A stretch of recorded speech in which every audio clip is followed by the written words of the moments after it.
Hello বন্ধুরা, আশা করি প্রত্যেকেই ভালো আছো। আজকের এই ভিডিওতে আমি আলোচনা করব ক্লাস 11-এর জিমি ভ্যালেন্টাইন যে গল্পটি আছে সেই গল্পটি সম্পর্কে। জিমি ভ্যালেন্টাইন এর লেখক হলেন ও হেনরি। এটা একটি ছদ্মনাম, যার আসল নাম হচ্ছে উইলিয়াম সিডনি পোর্টার। এই হেনরি আমেরিকা যুক্তরাষ্ট্রের তথা পৃথিবীর বিখ্যাত ছোটগল্প লেখকদের একজন অন্যতম ছিলেন।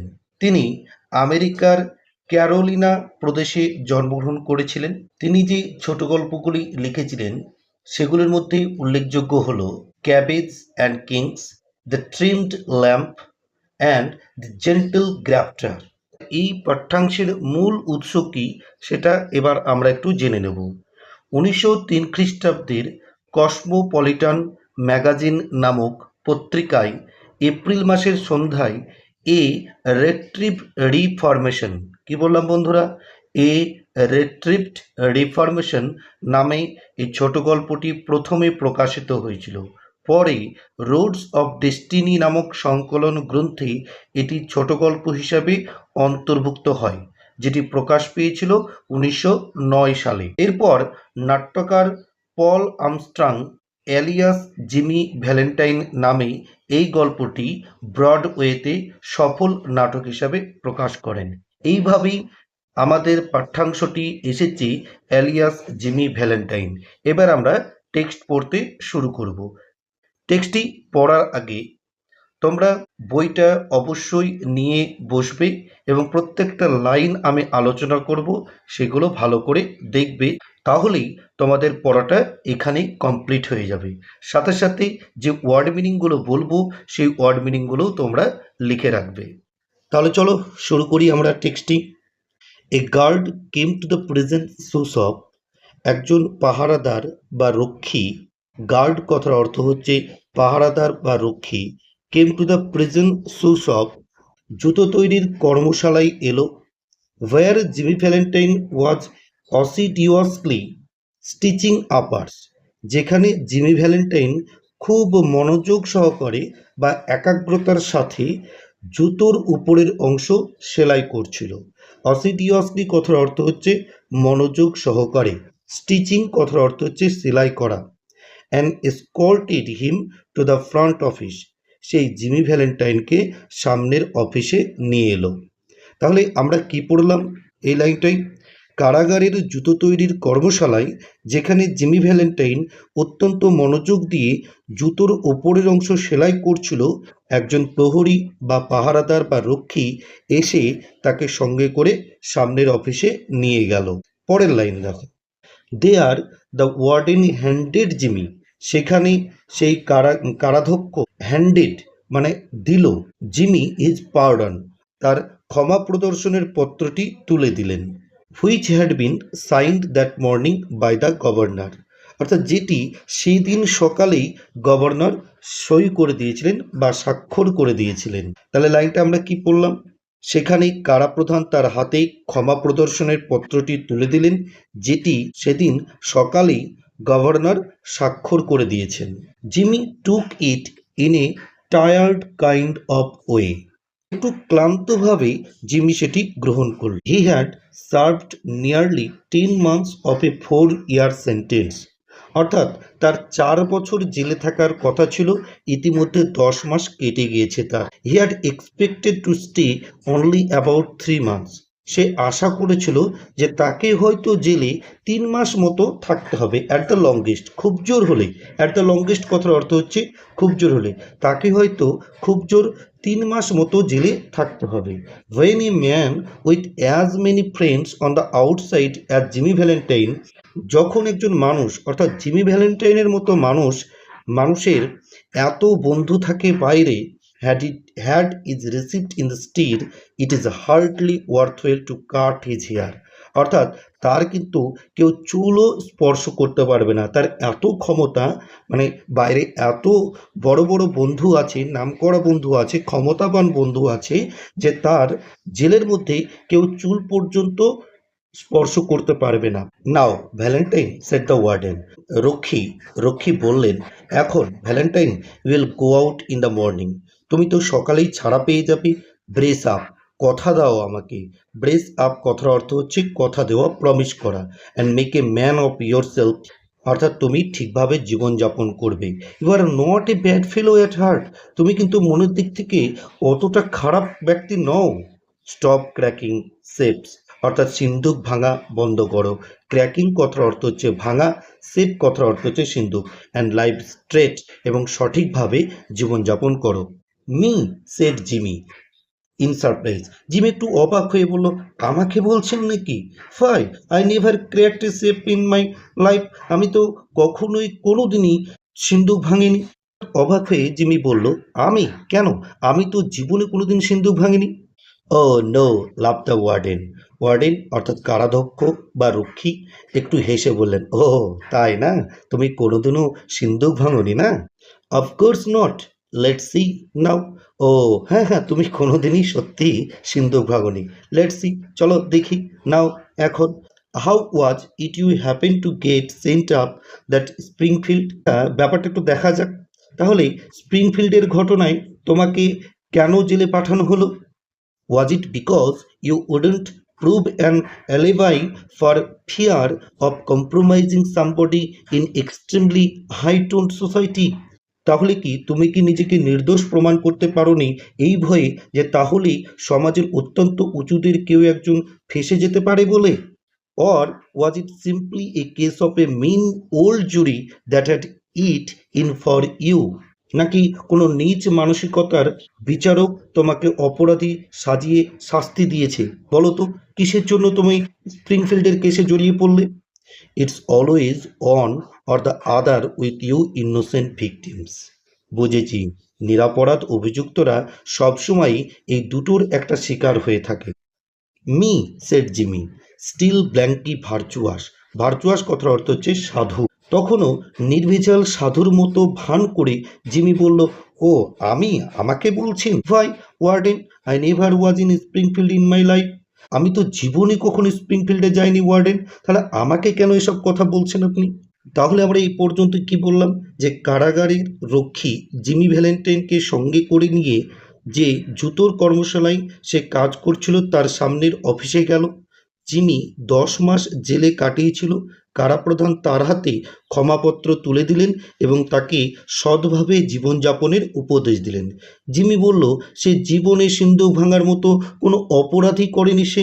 এরপরে আমরা পড়ব, take him back Cronin said the warden. Warden বলেন, একে নিয়ে যাও তো ক্রোনিন, একে এখান থেকে নিয়ে যাও তো। And fix him up with outgoing clothes, আর এর বাইরে যাওয়ার পোশাকের ব্যবস্থা করে দিও। Unlock him at 7 in the morning, সকাল 7টায় একে বার করে let him come to the bullpen, আমার দপ্তরে নিয়ে এসো। বুলপেন কথার অর্থ হচ্ছে দপ্তর। Better think over my advice Valentine. Valentine, আমার কথা একটু ভেবে দেখো, ঠিকভাবে জীবনযাপন করার চেষ্টা করো, ঠিক আছে, যাতে তোমাকে আর পুনরায় এই জেলে আসতে না হয়।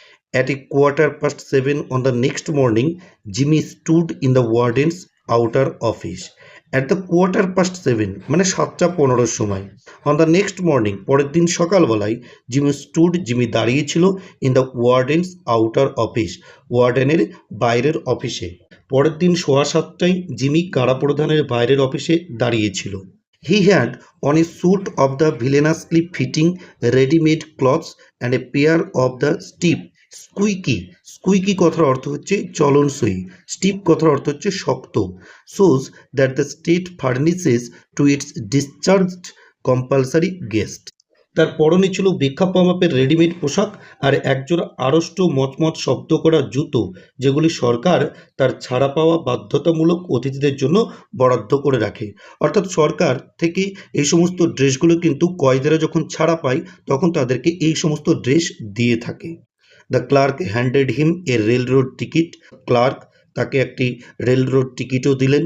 অ্যান্ড দ্য $5 বিল, এবং $5 নোট তুলে দিলেন। With which the law expected him to rehabilitate, habilitate কথার অর্থ হচ্ছে পুনর্বাসন, himself into good citizenship and prosperity, যেগুলি সাহায্যে আইন ব্যবস্থা প্রত্যাশা করে সে সুনাগরিকত্বে নিজেকে পুনর্বাসিত করে সমৃদ্ধের পথে যেন এগিয়ে নিয়ে যেতে পারে। অর্থাৎ এই টাকাটা, রেল রোড টিকিট, এই সমস্ত দিলেন কেন? এই সমস্ত দিলেন যাতে একে পরবর্তীতে চুরি না করতে হয়। The warden gave him A cigar, warden মানে কারাগার, তাকে একটি সিগারও দিলেন। সুক হ্যান্ডস, তার সঙ্গে করমর্দন করলেন। Valentine 9762, Valentine 9762 was chronicled on the books, অর্থাৎ তাদের বইয়ে লিপিবদ্ধ করা হলো। ক্রনিকলড কথার অর্থ হচ্ছে প্রমাণস্বরূপ লিখিত। পার্ডন বাই গভর্নর, এবং তাকে কে ক্ষমা করে দিয়েছে? রাজ্যপাল অর্থাৎ গভর্নর তাকে ক্ষমা করে দিয়েছে। And mister James Valentine walked out into the Sunshine, এবং মিস্টার জেমস ভ্যালেন্টাইন সেই ঝলমলে রোদে এবার বেরিয়ে গেল। তাহলে আমরা কি পড়লাম এখানে? যে নথির বইতে লিপিবদ্ধ করা হলো ভ্যালেন্টাইন 9762 গভর্নর কর্তৃক ক্ষমাপ্রাপ্ত, আর মিস্টার জেমস ভ্যালেন্টাইন বাইরের রোদ ঝলমলে জগতে পা রাখল। ডিসরিগার্ডিং, ডিসরিগার্ডিং কথার অর্থ হচ্ছে এড়িয়ে চলা বা পাত্তা না দেওয়া। The song of the birds, অর্থাৎ পাখির গানকে এড়িয়ে চলে। দ্য ওয়েভিং গ্রিন ট্রিজ, হাওয়া তোলা সবুজ গাছকে এড়িয়ে চলে। And the smell of the flowers, এবং ফুলের গন্ধকে এড়িয়ে চলে। Jimmy headed straight for a restaurant, Jimmy কিন্তু সোজা একটি রেস্টুরেন্টের দিকে এগিয়ে গেল। There he tasted the first sweet joys of liberty in the shape of a broiled chicken and a bottle of white wine followed by a cigar, great better than the one the warden had given him. তাহলে মানেটা কি হলো? There he tasted the first sweet joys of liberty, সেই সেখানে মুক্তির প্রথম মধুর স্বাদ উপভোগ করলো। In the shape of a broiled chicken, অর্থাৎ ঝলসানো মুরগির মাংস। A bottle of white wine followed, অর্থাৎ এক বোতল সাদা ওয়াইন। Followed by a cigar a great better than the one of the warden had given him, আর তারপরে কারা প্রধানের দেওয়া চুরুটের থেকে একটু উন্নত মানের চুরুট সহযোগে সেই চুরুট টানল। From there he proceeded leisurely to the depot, অর্থাৎ সেখান থেকে সে একটু অলসভাবে স্টেশনের দিকে গেল। খাওয়া দাওয়া করেছে, অলস হয়ে গেছে, সেই জন্য কি সে প্রসিডেড লেজারলি, লেজারলি কথার অর্থ হচ্ছে মন্থর পায়ে বা অলস গতিতে, মন্থর পায়ে সে স্টেশনের দিকে গেল। হি টস্ট, টস্ট মানে হচ্ছে ছোড়া, যেটাকে আমরা থ্রো বলি। হি টস্ট, সে ছুড়ল এ কোয়ার্টার, এক সিকি, into the hat of a blind man, একজন অন্ধ মানুষের টুপিতে বা টুপির মধ্যে। সিটিং বাই দ্য ডোর, যে দরজার পাশেই বসেছিল। অ্যান্ড বোর্ডেড হিজ ট্রেন, এবং ট্রেনে চাপলো। বোর্ডেড কথার অর্থ হচ্ছে চাপা। 3 hours set him down in a little town near the state line, তারপরে 3 ঘন্টা কেটে গেল, সে 3 ঘন্টা ট্রেনে চেপেছিল। ইন এ লিটল টাউন, তারপরে একটা ছোট্ট শহরে পৌঁছালো। নিয়ার দ্য স্টেট লাইন, একদম রাজ্য সীমানার কাছেই একটি ছোট্ট শহরে 3 ঘন্টা যাত্রা করে সে পৌঁছালো। He went to the cafe of on Mike Dolan, তারপরে সে মাইক ডোলানের ক্যাফে গেল। And shook hands with Mike, এবং মাইকের সঙ্গে সে করমর্দন করলো, অর্থাৎ হ্যান্ডশেক নিল। Who was alone behind the bar, সে বারের পেছনে একাকী বসেছিল। Sorry we couldn't make it sooner, Jimmy me boy said Mike, Mike বলল, বন্ধু আমার, তুমি কিছু মনে করো না, তোমাকে আমি এর আগে ছাড়িয়ে আনতে পারিনি, তার জন্য অনেক অনেক দুঃখিত আমি, প্লিজ কিছু মনে করো না Jimmy. But we had that protest from Springfield to buck against, অর্থাৎ কিন্তু আমরা প্রতিবাদ করেছিলাম, ওই স্প্রিংফিল্ড থেকে দাঁড়িয়েই তোমার হয়ে কথা বলেছিলাম, অর্থাৎ তোমার সাজার বিরুদ্ধে আমরা প্রতিবাদ করেছিলাম। অ্যান্ড দ্য গভর্নর নিয়ারলি বাকড, কিন্তু গভর্নর একেবারে বেঁকে বসেছিল, গভর্নর কিছুতেই আমাদের কথা গ্রহণ করছিল না। ফিলিং অল রাইট, তাহলে সব ঠিকঠাক আছে তো বন্ধু, তোমার সব ঠিকঠাক আছে তো? ফাইন সেড জিমি, জিমি বলল, ঠিক আছে, আমি ভালো আছি। গট মাই কি, আমার চাবিটা আছে তো তোমার কাছে? হি গট হিজ কি, সে তার চাবিটা নিল। অ্যান্ড ওয়েন্ট আপ স্টেয়ার্স, এবং ওপরের দিকে উঠে গেল, অর্থাৎ জিমি মাইকের কাছে চাবিটা নিয়ে সে উপরের দিকে উঠে গেল। Unlocking the door of a room at the rear, rear কথার অর্থ হচ্ছে পেছনে, পেছনের একটা ঘরের দরজা সে খুলল। Everything was just as he had left হিম, অর্থাৎ সে যেভাবে রেখে গিয়েছিল ঘরটাকে সেইভাবেই কিন্তু এখনও আছে, যেমনটা রেখে গিয়েছিল তেমনটাই আছে। There on the floor was still Ben Price's collar button, অর্থাৎ সেই মেঝের উপরে, মানে ওর ঘরের মেঝের উপরে এখনও বেন প্রাইসের কলারের বোতামটা পড়েছিল। দ্যাট হ্যাড বিন টর্ন, যেটা ছিঁড়ে গিয়েছিল from that eminent detective's shirt band, অর্থাৎ একজন বিখ্যাত গোয়েন্দার থেকে, জামা থেকে খুলে গিয়েছিল। When they had overpowered Jimmy to arrest him, যখন তারা জিমিকে অ্যারেস্ট করতে অর্থাৎ গ্রেপ্তার করতে এসেছিল তখন তাদের মধ্যে ধস্তাধস্তি হয়েছিল, যার কারণে বেন প্রাইসের কলার থেকে বোতামটা খুলে গিয়েছিল, আর সেটাই কিন্তু সেই মেঝের উপরে এখনও পড়েছিল। Pulling out from the wall a folding bed, অর্থাৎ দেওয়াল থেকে টানলো এ ফোল্ডিং বেড, একটা ভাঁজ করা বিছানা, অর্থাৎ দেওয়াল থেকে একটি ভাঁজ করা বিছানা টেনে বার করলো। Jimmy slide back A panel in the wall, Jimmy দেওয়ালে একটা প্যানেল সরিয়ে দিল। প্যানেল বলতে জানলায় যেমন প্যানেল থাকে, প্যানেল সরিয়ে নেওয়া, স্লাইড করা, সেটাকে প্যানেল বলছি, অর্থাৎ দেওয়াল থেকে একটি প্যানেল সরিয়ে নিল। অ্যান্ড ড্র্যাগড, ড্র্যাগড কথা অর্থ হচ্ছে টানা, dragged out a dust covered suitcase, একটা ধুলোই পরিপূর্ণ সুটকেস টানলো। হি ওপেন দিস, সে এটা খুললো।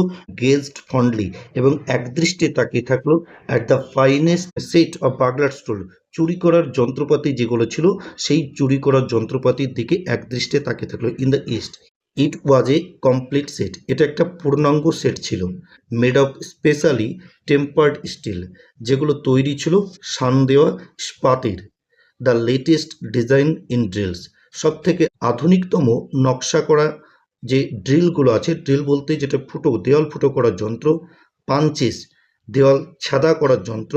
ব্রেসেস, চিমটা, অ্যান্ড বিটস, ছোট ছোট অনেক যন্ত্র ছিল এখানে। তাহলে আমরা এখানে পড়ব সেই ব্যাগের মধ্যে, মানে সুটকেসের মধ্যে কি কি যন্ত্রপাতি ছিল। পরীক্ষায় কিন্তু তোমাদের এখান থেকে প্রশ্ন আসে। তাহলে কি কি ছিল বললাম। The latest design of drills, আধুনিকতম নকশার একটা ড্রিল মেশিন ছিল। পাঞ্চেস মানে ছাদা করার যন্ত্র ছিল। ব্রেসেস মানে চিমটা ছিল। বিটস ছোট ছোট অনেক যন্ত্র ছিল। জিমিজ রড বা শাবল টাইপের কিছু ছিল। ক্ল্যাম্পস সাঁড়াশি ছিল। অ্যান্ড অগার্স গর্ত করার যন্ত্র ছিল। উইথ 2 or 3 নোভেলটিস, অর্থাৎ তার মধ্যে দুটো তিনটে তো একেবারেই নতুনত্ব ছিল। ইনভেন্টেড বাই জিমি হিমসেলফ, যেটা জিমি নিজেই তৈরি করিয়েছিল। In which he took pride, যার জন্য সে গর্ববোধ করে। Over $900 they had cost him to have made at, অর্থাৎ $900 বেশিও খরচ হয়েছিল এগুলো তৈরি করতে। A place where they make such things for the profession, এগুলি বিশেষ জায়গায় তৈরি করাতে যেখানে পেশাদার লোকেদের জন্য এগুলি তৈরি হয়, অর্থাৎ ওই জায়গায় কিন্তু জিমি ভ্যালেন্টাইন এই নতুনত্বগুলো তৈরি করেছিল। ইন হাফ অ্যান আওয়ার, অর্থাৎ আধ ঘন্টা পর, জিমি ওয়েন ডাউন স্টেয়ার্স, অর্থাৎ জিমি নিচে নেমে এলো। থ্রো দ্য ক্যাফে, ক্যাফের মধ্য দিয়ে। He was now dressed in tasteful and well fitting clothes, এবার কিন্তু সে একটা সুরুচি সম্পন্ন এবং ওয়েল ফিটিং মানে ফিটিংস করার কাপড় চোপড় পরেছিল। And carried his dusted and cleaned suitcase in his hand, এবং সে হাতে করে সেই ঝাড়া মোছা সুটকেসটা নিয়ে এসেছিল। Got anything on asked Mike Dolan genially, অর্থাৎ মাইক ডোলান বন্ধুত্বপূর্ণভাবে জিমিকে জিজ্ঞেস করলো, কোনো কিছু মাথায় এলো এরপরে কি করবে বা কি করবে তুমি? Me said Jimmy in a puzzle tone, Jimmy একটু অবাক হয়ে বলল, আমাকে বলছিস? আই ডোন্ট আন্ডারস্ট্যান্ড, আমি বুঝতে পারিনি যে আমাকে বলছিস তা। I am representing the New York amalgamated salt snap biscuit cracker and frazzle wheat company, অর্থাৎ আমি একটি কাজ পেয়েছি রে, আমি একটি কোম্পানির প্রতিনিধিত্ব করছি। কোন কোম্পানির প্রতিনিধিত্ব করছে? New York amalgamated salt snap biscuit cracker and frazzle wheat company, একটা বিশাল বড় কোম্পানির নাম বলে দিল জিমি। আদৌ কি কাজ করছে, আদৌ কি কোনো রিপ্রেজেন্টেটিভের কাজ করছে, সেটা কিন্তু মাইক ভালো করে জানে না। This statement delighted Mike to such an extent that Jimmy had to take a silver and milk on the spot. এই কথাটা মাইককে এতটাই বেশি আনন্দিত করলো যে জিমিকে তৎক্ষণাৎ একটা উথলে ওঠা দুধ খেতে হলো ওই স্থানে। কারণ দেখো, he never touched hard drinks, কারণ সে কখনো মদ খায় না, সেই জন্যই তাকে সেলচার অ্যান্ড মিল্ক খেতে হলো, উথলে পড়া দুধ খেতে হলো। তাহলে আমরা কি বললাম, চাবি পাওয়ার পর সে তার ঘর খুলল এবং দেয়ালের গোপন জায়গা থেকে তার সিঁধেল চোরের যন্ত্রপাতি একটা সুটকেস বার করলো। সেগুলোর দিকে সে মুগ্ধ দৃষ্টিতে তাকিয়ে রইল। একটু পরে ধুলোঝোড়া সুটকেস হাতে নিয়ে সে এক কোম্পানির প্রতিনিধির ছদ্মবেশে নিচে নেমে এলো। A week after the release of Valentine 9762, Jimmy ভ্যালেন্টাইনের ছাড়ার এক সপ্তাহ পর, জিমি ভ্যালেন্টাইনের একটা কয়েদি নাম্বার ছিল, সেটা কি 9762। এটা কিন্তু খুব ভালোভাবে মনে রাখবে তোমরা। A week after the release of Valentine, অর্থাৎ ভ্যালেন্টাইনের ছাড়ার এক সপ্তাহ পর, there was a neat job of safe burglary done in Richmond Indiana with no clue to the author. অর্থাৎ একটা চুরির ঘটনা আবার, বার্গলারির ঘটনা আবার ঘটলো। সেটা কেমন?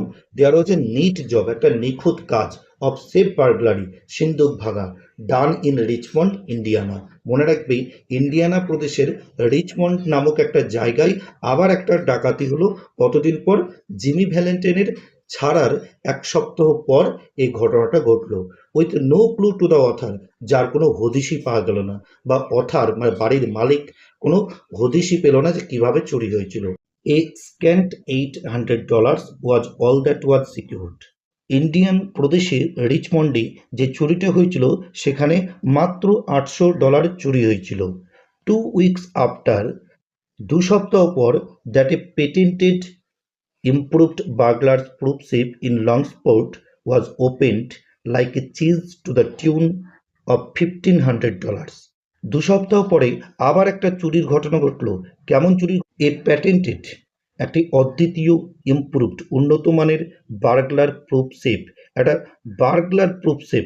বার্গলার প্রুফ সেফ বলতে সিন্দুকটা কিন্তু চুরি করা যাবে না এরকম সিন্দুক, যেমন হয় না ওয়াটারপ্রুফ ওয়াচ, ঘড়ি হয়, তারপরে বুলেট প্রুফ কার হয়, এইরকম। ইন লোগান স্পোর্ট, কোথায় চুরিটা ঘটলো? Logan sport. Was open like a cheese to the tune of $1,500। যেমন করে পনিরের উপর ছুরি চালানো হয়, ঠিক তেমনভাবে মসৃণভাবে সিন্দুকটা ভাঙা হলো। এবং সেখানে কত কত ডলার চুরি হলো? $1,500 চুরি হলো। Currency, securities and silver untouched. Currency বলতে মুদ্রা, সিকিউরিটিজ মানে কাগজপত্র, এবং সিলভার মানে রূপো, এগুলো কিন্তু জিমি ভ্যালেন্টাইন কোনো টাচ করলো না, এগুলো কিন্তু নিল না, শুধু ওই $1,500 নিয়েছিল। That began to interest the rough catchers. এবার কিন্তু গোয়েন্দারা আগ্রহ প্রকাশ করলো যে কে এমনভাবে চুরি করছে। Then an old fashioned bank safe in Jefferson City became active and throughout of its charter an eruption of banknotes amounting to $5,000. তারপরে একটি ওল্ড ফ্যাশন ব্যাংক, জেফারসন সিটিতে একটা পুরাতন ব্যাংক কিন্তু সজাগ হয়ে গেল, অ্যাক্টিভ, সক্রিয় হয়ে গেল এভাবে চুরি হচ্ছে দেখে, এবং সেই সমস্ত কিছু সিকিউরিটি বাড়িয়ে দিল। অর্থাৎ জেফারসন সিটিতে একটা পুরনো ধাঁচের ব্যাংকের সিন্দুক আগ্নেয়গিরির জ্বালামুখ খুলে গেলে যেমন অগ্নুৎপাত ঘটে, তেমনি করে সক্রিয় হয়ে উঠল এবং তা থেকে $5,000 বেরিয়ে গেল। অ্যামাউন্টিং অফ $5,000, অর্থাৎ $5,000 কিন্তু বেরিয়ে গেল ওখান থেকে। তাহলে প্রথমে চুরি হয়েছিল ইন্ডিয়ানার রিচমন্ডে, যেখান থেকে চুরি হয়েছিল $800। তারপরে চুরি হয়েছিল লোগান স্পোর্টে, সেখান থেকে $1,500 চুরি হয়েছিল। এবারে কিন্তু মোটা অঙ্কের টাকা চুরি হয়ে গেল, সেটা হচ্ছে $5,000। The losses were now high enough to bring the matter up into Ben Price's class of work. চুরিটা এত পরিমাণে বেড়ে গিয়েছিল যে বেন প্রাইসের ডাক পড়ল। By comparing notes, a remarkable similarity in the methods of the burglaries was noticed. অর্থাৎ ঘটনাগুলির সাদৃশ্য বিচার করে ডাকাতির পদ্ধতিগুলির মধ্যে একটি উল্লেখযোগ্য মিল পাওয়া গেল। Ben Price investigated the scenes of the robberies. Ben Price ডাকাত স্থলগুলি পর্যবেক্ষণ করেছিলেন এর আগে। And was heard to remark, এবং তার মুখ থেকে শোনা গেল বা তাকে বলতে শোনা গেল, that's dandy gym Valentine's autograph. আরে এ তো দেখছি ফুলবাবু জিমি ভ্যালেন্টাইনের হস্তাক্ষর, মানে জিমি ভ্যালেন্টাইনের কাজ। হি ইজ রিজিউমড বিজনেস, সে তাহলে তার কাজ পুনরায় আবার আরম্ভ করেছে। Look at that combination now, jerked out as easy as pulling up a radish in wet weather. এই কম্বিনেশন নামটা দেখুন না, কেমন ভিজে মাটি থেকে সমূলে মূলো উপড়ে ফেলার মতো টেনে তুলে আনা হয়েছে। মনে হচ্ছে যেমন যেমন একটা ভিজে মাটি থেকে মূলো তুললে যেমন মাটিগুলো উপড়িয়ে যায় না, ঠিক তেমন করে কাজটা করা হয়েছে। মনে হয়নি যে কেউ এই সিন্দুকটা ভেঙেছে। তা is got the only ক্ল্যাম্পস that can do it. ওরই কাছে এরকম ক্ল্যাম্প আছে যা দিয়ে এরকম কাজ করা যায়। অর্থাৎ জিমি ভ্যালেন্টাইন ছাড়া অন্য কোনো ব্যক্তির কাছে এরকম ক্ল্যাম্প বা সাঁড়াশি নেই যে এরকমভাবে সিন্দুক ভাঙতে পারবে। যেমনটা ভিজে মাটিতে মূলো তুলতে গিয়ে মাটিগুলো যেমন উপড়ায় নেয়, এখানেও যেন মনে হয়েছে কেউ যেন সিন্দুকটা ভাঙেনি, এমনিই খুলেছে। And look how clean those tumblers were punch out. আর দেখুন না ওই এই টামলারগুলি কত পরিষ্কারভাবে সরিয়ে দিয়েছে। Jimmy never has to drill but one hole. হ্যাঁ, জিমি কখনো ড্রিল দিয়ে একটার বেশি গর্ত করে না। Yes I guess I want Mister Valentine. হ্যাঁ, আমার অনুমান এ মিস্টার ভ্যালেন্টাইনেরই কাজ। He will do his bit next time without any short time or clemency foolishness. হ্যাঁ, তাকে আর কিন্তু এবার ধরতে পারলে অল্প সময়ের জন্য সাজা দেওয়া হবে না, এবার ধরতে পারলে কিন্তু আর ছাড়া যাবে না। অর ক্লেমেন্সি ফুলিশনেস, আর এই ক্ষমা প্রদর্শনীর মতো বোকামি তো আর করাই যাবে না। আজকে এইটুকুই, নেক্সট দিন আবার দ্বিতীয় পার্ট নিয়ে আলোচনা করব। ভিডিওটি যদি ভালো লাগে অবশ্যই একটি লাইক করে দিও এবং বন্ধুদের মধ্যে শেয়ার করে দিও। আর এই চ্যানেলে তুমি যদি নতুন হয়ে থাকো তাহলে অবশ্যই চ্যানেলটিকে সাবস্ক্রাইব করে দিও।